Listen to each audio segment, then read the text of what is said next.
नमस्कार, आप देख रहे हैं जनपद की धड़कन और मैं हूं आपका उपेंद्र यादव। आज की बड़ी खबर गाजीपुर से, जहां एक ठेकेदार की मनमानी के आगे अफसरशाही लाचार नजर आ रही है। जहां सरकार की तय समय सीमा कागजों में सिमट कर रह गई है और जहां गंगा पार के हजारों गांवों की जिंदगी एक अधूरे पीपे पुल के भरोसे झूल रही है। जी हाँ, गाजीपुर के मोहम्मदाबाद क्षेत्र में बच्छलपुर रामपुर गंगा तट पर बनने वाला पीपा पुल शासन के स्पष्ट गाइडलाइन के बावजूद निर्धारित तिथि के 3 महीने बाद भी चालू नहीं हो सका है। शासन की गाइडलाइन साफ है, हर वर्ष 15 अक्टूबर तक पीपा पुल को आवागमन के लिए खोल दिया जाएगा और फिर 15 जून को बरसात से पहले इसे खोलकर हटा दिया जाएगा। लेकिन जनाब, गाजीपुर में यह नियम सिर्फ कागजों तक सीमित रह गया है। जनवरी का दूसरा सप्ताह शुरू हो चुका है, लेकिन गंगा पार जाने की राह अब भी बंद है। बच्छलपुर रामपुर गंगा तट पर पीपा पुल का निर्माण कार्य अब भी अधूरा है और अव्यवस्थित पड़ा है। यह सिर्फ एक पुल नहीं है, यह गंगा पर बसे सैकड़ों गांवों की जीवन रेखा है।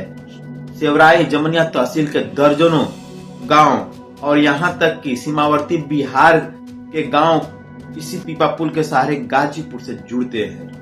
स्कूल, कॉलेज, अस्पताल, बाजार सब कुछ इसी रास्ते से होकर चलता है। लेकिन आज हालात ऐसे हैं कि लोग नाव, जोखिम और इंतजार के सहारे जिंदगी काट रहे हैं। करीब 2.5 दशक पहले तत्कालीन लोक निर्माण मंत्री कुसुम राय के प्रयास से यह पीपा पुल बनाया गया था। मकसद था बरसात के बाद गंगा पार के लोगों को आसान, सुरक्षित और सस्ता आवागमन देना।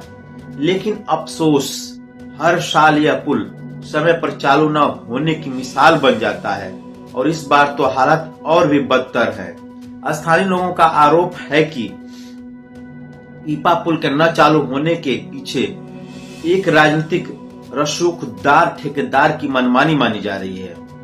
बताया जाता है कि यह ठेकेदार पिछले कई वर्षों से लगातार पीपा पुल का ठेका ले रहा है। राजनीतिक पकड़ इतनी मजबूत है कि विभागीय अधिकारी भी सवाल उठाने से कतराते हैं। नतीजा, शासन की तय तारीख गुजर जाती है, लोग परेशान होते हैं, लेकिन जवाबदेही तय नहीं होती है।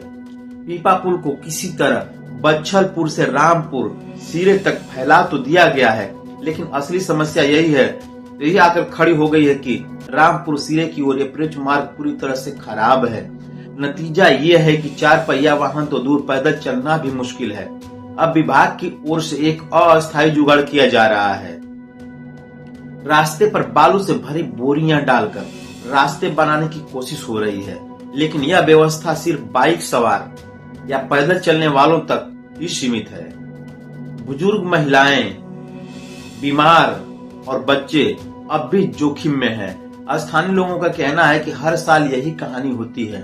समय पर पुल नहीं खुलता, कोई अफसर जिम्मेदारी नहीं लेता और ठेकेदार मनमानी करता रहता है। किसानों को अपनी फसल बाजार तक ले जानी है, छात्रों को स्कूल कॉलेज पहुंचना है, बीमारों को अस्पताल जाना है, लेकिन सरकार की व्यवस्था उनके साथ नहीं खड़ी है। इस पूरे मामले पर लोक निर्माण विभाग के अवर अभियंता विनोद राणा का कहना है कि पीपा पुल तैयार हो गया है। रामपुर सिरे पर अप्रोच मार्ग दलदली है, जिस पर बालू भरी बोरियां डालकर रास्ता बनाया जा रहा है।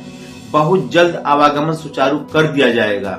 लेकिन सवाल यह है कि क्या जल्द का मतलब क्या और 3 महीने की देरी का जिम्मेदार कौन? यह खबर सिर्फ एक पीपा पुल की नहीं है, यह उस सिस्टम की कहानी है जहां समय सीमा का कोई मतलब नहीं है, जहां ठेकेदार शासन से ऊपर दिखते हैं, जहां जनता की परेशानी फाइलों में दब जाती है।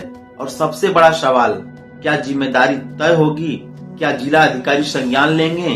क्या ठेकेदार पर कार्रवाई होगी? क्या अगले साल फिर यही हाल होगा, या फिर गंगा पार के लोग हर साल की तरह इस साल भी इंतजार के पुल से ही गुजरेंगे? जब शासन की गाइडलाइन साफ है, जब जरूरत सबको मालूम है, तो फिर गाजीपुर में अफसर ठेकेदार के आगे लाचार क्यों हैं? इसी सवाल के साथ हमें दीजिए इजाजत। आप देखते रहिए यूनाइटेड मीडिया न्यूज, जनपद की धड़कन। जहां उठती है जनता की आवाज और बेनकाब होता है सिस्टम। अगर हमारी वीडियो अच्छी लगी हो तो लाइक, शेयर और फॉलो जरूर करें। मैं हूं आपका उपेंद्र यादव। नमस्कार।